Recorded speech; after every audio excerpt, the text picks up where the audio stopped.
বিয়ে করছিলাম আমার 2 বাচ্চা, আমার লোন ক্লিয়ার করার জন্য। জনপ্রিয় উদ্যোক্তা আলভিয়া প্রথম স্বামীর মৃত্যুর পর পারিবারিকভাবে নিজের ভাসুরকে বিয়ে করেছিলেন তিনি। কবুল, আলহামদুলিল্লাহ। কিন্তু দাম্পত্য জীবন নিয়ে এক বিশাল অভিযোগ এনেছেন এই নারী। ভোররাতে হঠাৎ লাইভে এসে কান্নায় ভেঙে পড়েছেন তিনি। স্বামীর বিরুদ্ধে নির্যাতন, সন্তানদের দূরে রাখা এবং বাড়ি থেকে বের করে দেওয়ার অভিযোগ এনেছেন ফেসবুক লাইভে। আমার বাচ্চাদের তাড়িয়ে দিচ্ছে, সেইগুলো আমাকে আজকে তাড়িয়ে দিতেছে এই বাসা থেকে। গ্লোটাস বাই আলভিয়ার পেজ থেকে করা এই লাইভ সামাজিক যোগাযোগ মাধ্যমে ভাইরাল হয়েছে। লাইভের আবেগঘন বক্তব্যে আলোড়ন সৃষ্টি করেছেন তিনি।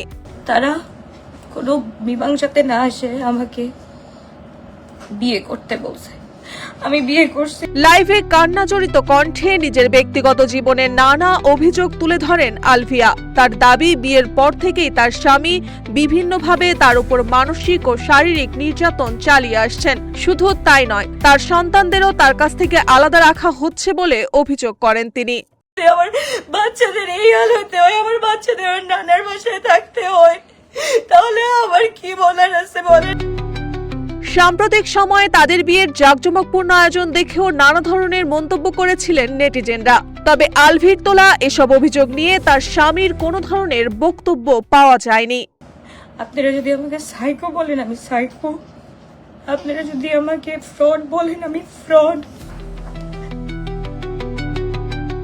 মার্জিয়া মৌ, রূপালী বাংলাদেশ।